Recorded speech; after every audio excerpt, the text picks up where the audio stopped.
Hey guys, welcome back to my channel. It's your girl, the Brooke Ashley. Oh my gosh, it feels so good to say that again. It has been way too long, and when I tell you, it feels so effing good to be back in front of this camera, talking to you guys, doing recaps, chopping it up about the latest in pop culture again. The way I just want to give you guys the biggest thank you. I want to give you guys the biggest virtual hug because y'all's love, support, prayers, your kindness, your encouragement is really carrying me through during this time. If you don't know where I've been for these last 5-6 weeks, my father passed away, and when I tell you it has been a whirlwind, okay? The way I have missed y'all, you guys really don't understand. Like, there were some days where I thought that I would never be in front of this camera talking to you guys again, okay? I'm just gonna keep it real. And to be back on here, it feels amazing, and I don't take this for granted, all right? I'm a survivor! I'm a survivor! What? What? Oh, thank you. Thank you. Thank you. My God. So, with all that being said, because if I go on any longer, I'm going to start crying again, and I promised myself that I will not be shedding any tears today, all right? Because y'all know me, y'all know that I will cry at the drop of a dime, okay? Like, Candace Dillard from Potomac has got nothing on the doll, all right? I will outcry her. But I digress. Let's just jump right on into BET Presents The Encore. Season 1, Episode 1. Yes, the doll bought a brand new mic for this show because when I tell you this show is a hit, and I was like, okay, I'm going to need a prop for when I review, all right? You know I'm extra, and side note, some of these ladies' mics were not on, in the words of Prince, okay? It's not Memorex. I go on stage and my microphone is on. But we're gonna get to that in just a minute. The premise is 9 singers from yesteryear are here to make a comeback and form this super group and drop an album within 30 days. So we start the show off with our first 2 ladies, and they are the twins from Cherish. And you guys remember Cherish? They had that cute little bop, Do It To It, in like 2005, 2006. And they look great. They look really good. I mean, they should. They're 33 or 34. Like, yeah, 30 is still young. So, yeah, they should look good. But anyways, they're already in the house. They are excited to see who else is going to be joining them. And they're already getting it started, popping the champagne. And you guys know that I live for some champagne, child. So I was like, yes, I know that's right. So next up, we see Miss Pam from Total. And Pam is there all with her mask on, honey. She is not trying to catch COVID. And when she arrives to the house, the twins are like, hi, we're Felicia, we're Fallon from Cherish. You know, what's your name? And they can't really hear her that well with the mask on. And so anyhow, she says, I'm Pam, I was in Total. And so I think one of the twins was like, oh yeah, I love Total. Like, you know, I love y'all's songs. And then we see in the confessional, one of the twins saying, I mean, really? Like, I was hoping for somebody under 40. So already the twins are not really impressed by Miss Pam being there because they want it to be a younger group. So next we see Miss Nivea, and she is the only artist in there who was a solo artist because remember, all of the other ladies were in girl groups. I have to say, I really do like Nivea. I like her personality. She's very fun. And as we see in the following episodes, she really is the comedic relief in the house. And that's always needed, especially when things get heated and folks get to talking loud and cursing at each other and all that nonsense. You always need somebody who's kind of level-headed. So I really am liking Nivea in the house. Next up, we see Miss Shamari DeVoe from Black. And we also remember Miss Shamari from, I think, season 11 of Housewives of Atlanta. Now, I have to say, I did not care for Shamari whatsoever when she was on Housewives. I thought that she was sort of awkward. She did not fit in at all. I thought her fashions were awful. Like, she just was not a good match for Housewives.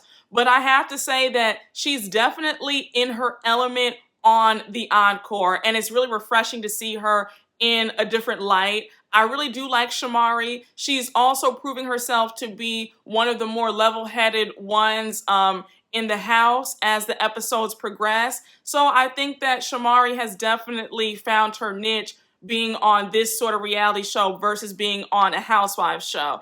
And I have to say as well that Shamari looked really good. And I was like, why didn't Shamari look like this when she was on Housewives of Atlanta? Like, her outfits were not together. She was all over the place. But I really liked the outfit that she had on when she jumped out the car and met all the other ladies. And I'm liking the braids because you guys know that I love some box braids. So yeah, she looked good. I was like, okay, Shamari, you have definitely found your niche being here. So next we see Miss Aubrey O'Day from Danity Kane. And you guys remember Danity Kane, honey. And y'all remember that dramatic finale when Diddy disbanded the group in front of our very own eyes. When I tell you that Making the Band was grade A television, definitely one of my favorite reality shows to date. It's in my top 2. What did you do to your face? Because absolutely not.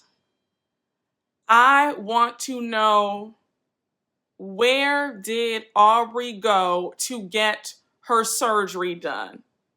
Because she clearly did not go to one of the top doctors in Beverly Hills.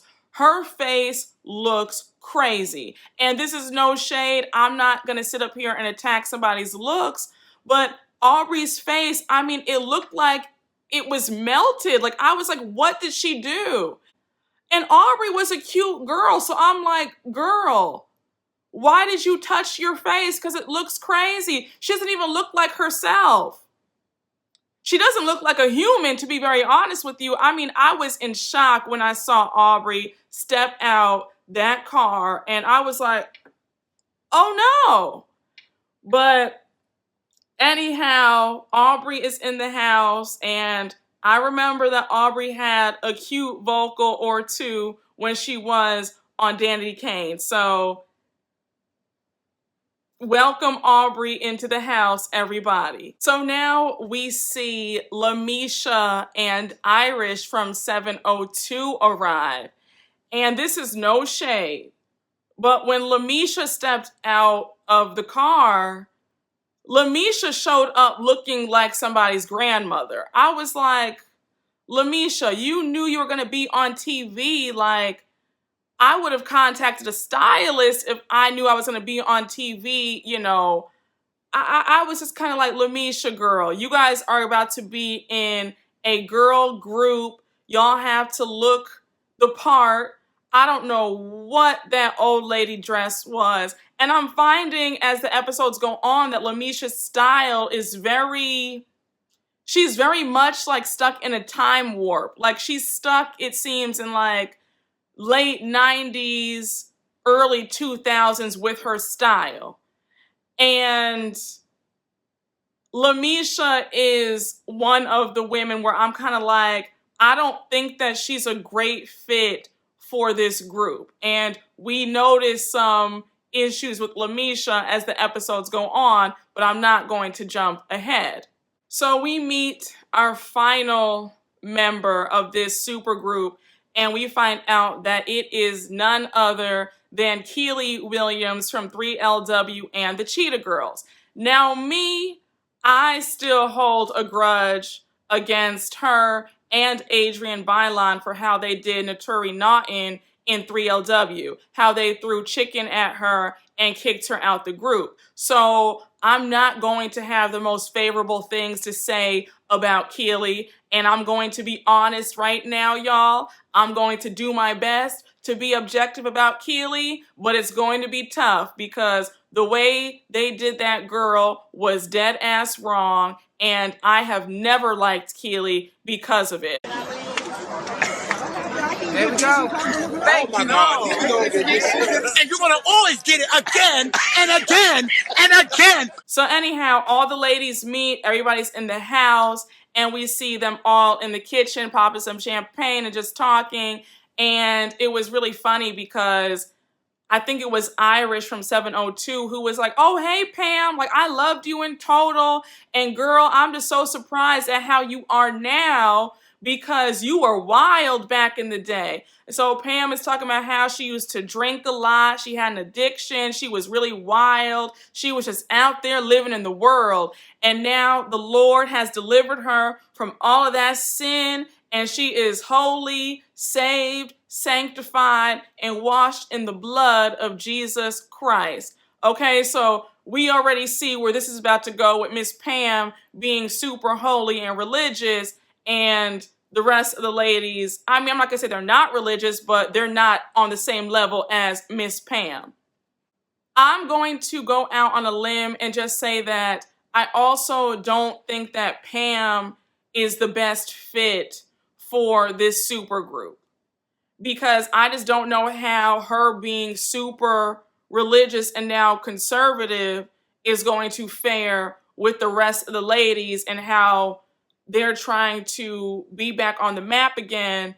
And I'm guessing that they're not going to want to sing wholesome stuff. They're going to want to sing about, you know, love and sex and dropping it like it's hot, like all that stuff. So I just don't know how it's going to fare with Miss Pam and the rest of the ladies. I have a feeling that Pam is about to wear some of the other ladies thin. So next we see the twins talking amongst themselves, and they're throwing shade, talking about this group needs to be called the Geriatrics.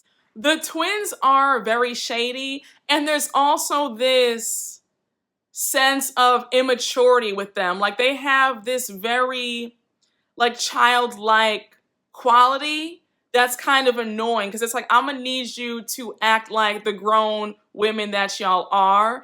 And both of the twins remind me of LaToya from Housewives of Atlanta, because LaToya is also very shady and she has that quality where she likes to act like she's a child.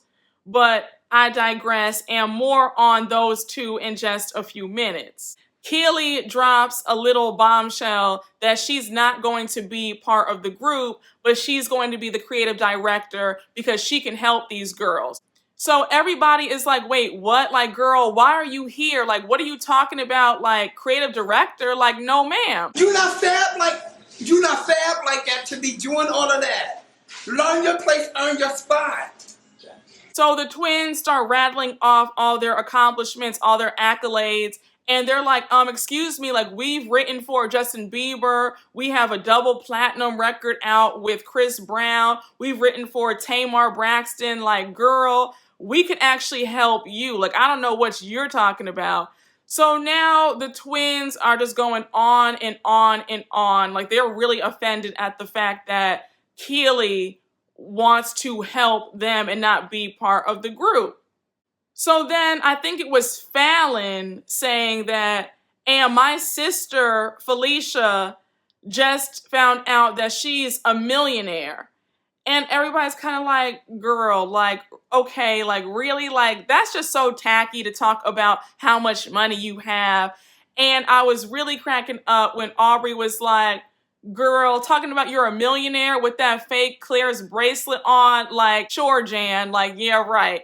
I was sitting there like, ooh, the shade of it all. But I will say, if you are going to brag about how much money you have in the bank, I do expect to see you Gucci down to the socks. I expect to see Cartier, Hermes, David Yurman, Van Cleef and Arpels draped around your ears, your neck, and your wrists. I'm just saying I don't make the rules. I'm just saying if you are going to brag about your money, we are going to need to see the proof that you are as moneyed as you say you are, okay?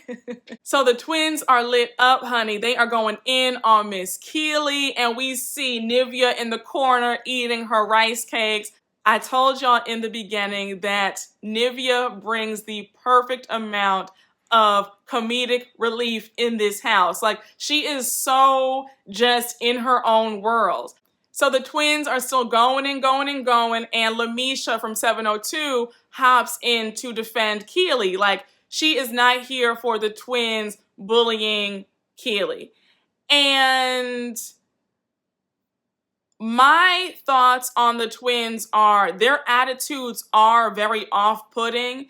And while they are talented and they have done a lot in the industry with songwriting and producing hits for other artists, I'm going to need them to take it down a few notches because they talk as if they're on the same level as Whitney Houston, Mariah Carey, Toni Braxton, Beyonce, Rihanna. You are in this house trying to collect a check and produce a hit like everybody else in this house. So I'm going to need you both to pipe down and just stop. Like, they give borderline delusional because they act like they are bigger than they are. And it's like, no offense, but y'all are D-list at best and you're acting as if you're A-list. I'm just going to need them to get a dose of reality and stop with all these delusions of grandeur and all this posturing and putting on airs like they're just those girls, okay? So Felicia and Fallon, take it down a notch. And while I do not like Kiely at all, I thought that they were going a little bit overboard being upset about her being creative director and not being in the group. Like, okay, yes, it's annoying, but y'all just went on and on and on and on, and y'all ended up turning off everybody in the house because nobody is really feeling y'all at all. So y'all gonna have to work on those attitudes going forward. So we see the next day roll around and the ladies are cooking breakfast, the twins are outside, and then we see Pam joining the twins outside and she asks if she can pray with them. So she says a really nice prayer and the twins acknowledge that they got off on the wrong foot with everybody and they don't want everybody to have such a negative perception of them. So now all of the ladies meet in the living room and they are greeted by Sita. And y'all remember Sita from Sita's World. That really brought me back to my preteen years. I was like, oh my goodness, like what a blast from the past. So anyhow, Sita is welcoming them in. And after she gets off the screen, we see the twins try to make amends with everybody and they want to apologize for their behavior the night before. And they want to start over and they're like, you know, our names are Fallon and Felicia and we just want to start over again. And Miss Kiely is not here for it. She's not buying what they're trying to sell. She's just over them. And then in her confessional, we see her say, nobody wants to work with assholes. And I said, Kiely, that's so funny and so ironic that you of all people would say nobody wants to work with assholes because nobody would want to work with you. The way you did Notori Natin, I will always be on your neck for that. But I digress. Now it's time for the ladies to get to singing. And we see Cinnamon, a vocal coach who also happens to be Shamari's vocal coach from the time she was 13. She gathers the ladies around the piano and she just wants to hear how the ladies sound. And baby, some of these ladies, Miss Lamisha, Miss Irish, Kiely, girls, I'm gonna need you to turn the volume up. What were those vocals? It was giving struggle. I am getting my life with this mic, just an FYI, okay? And I'm gonna be using this in every single recap.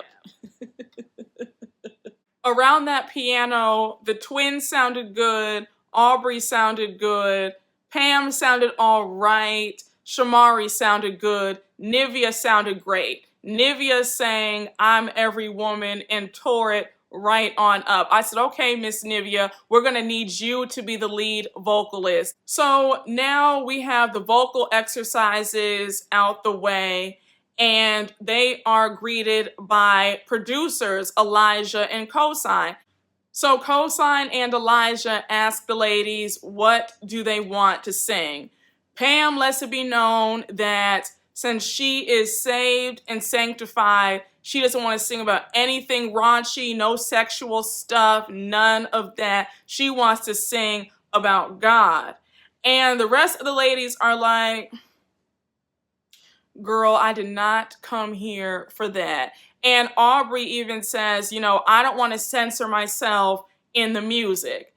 And then we have, I think, Shamari and Lamisha and Irish. They're all married women, and they say that they want to sing about love and about their husbands and marriage and all of that. I was cracking up when Fallon was like, girl, what are we gonna sing then? Gladys Knight or like Megan Thee Stallion? Like, what's it gonna be? Because they're talking about all that, and we want to talk about all this. So I was like, it's about to be some friction with, I think, Pam being super religious and not wanting to sing about certain stuff. So I just said, this is going to be a mess, but I am tuned in for the drama, okay?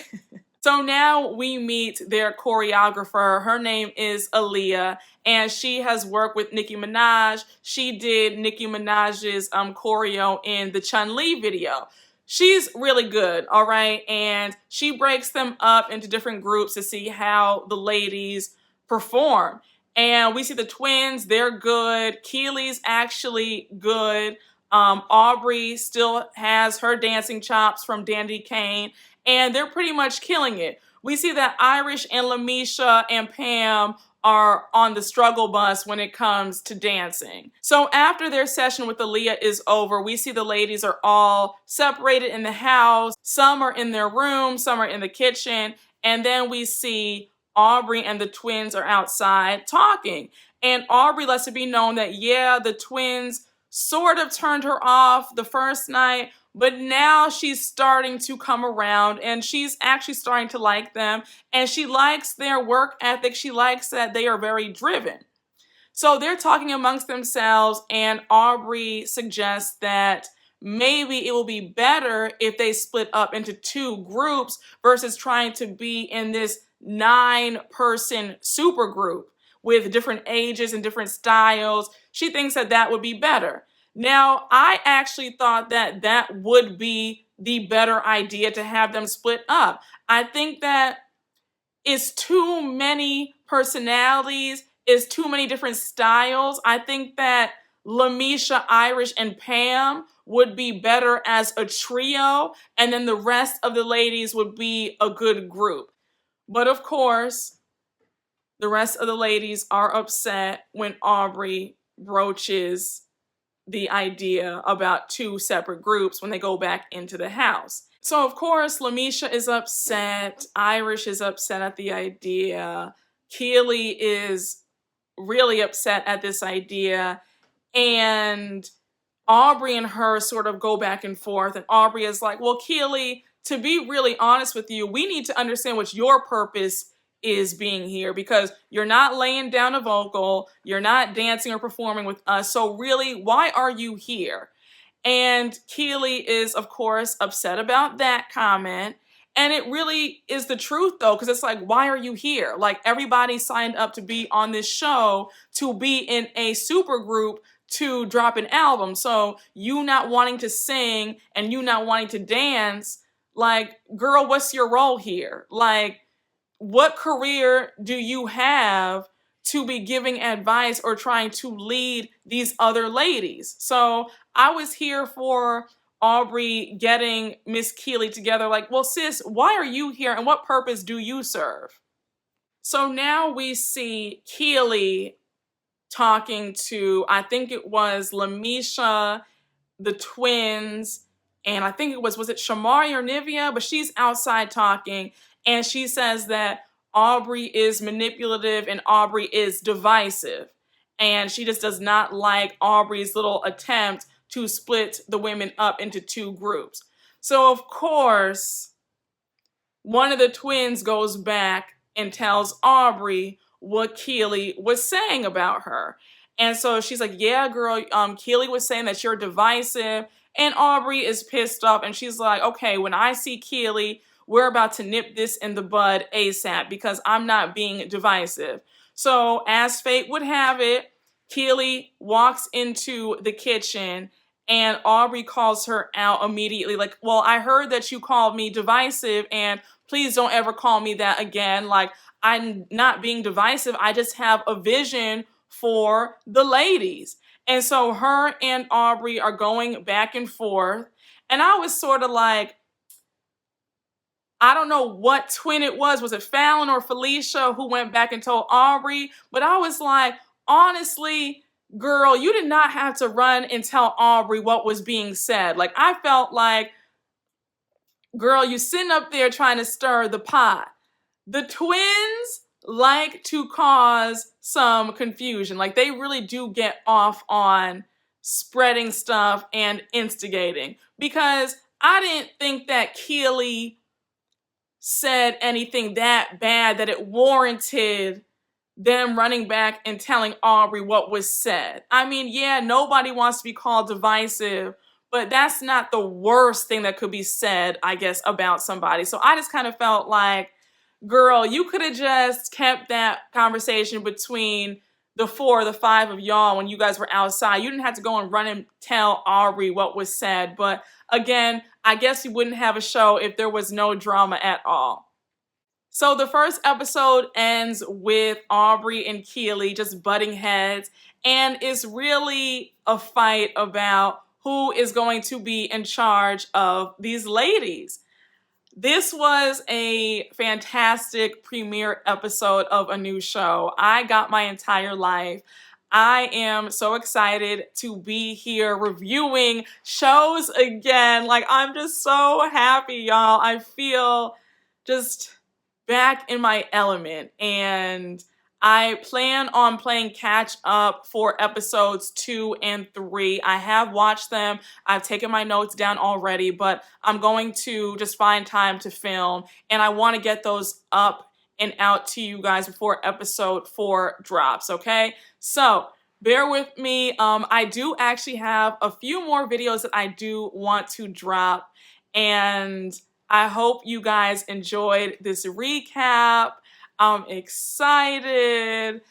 It feels good to just get the ball rolling again. And I really love and appreciate you guys. Like, you guys really have no idea. But as always, you guys already know what to do. Make sure to like, comment, and subscribe. And I will see you guys later. Bye.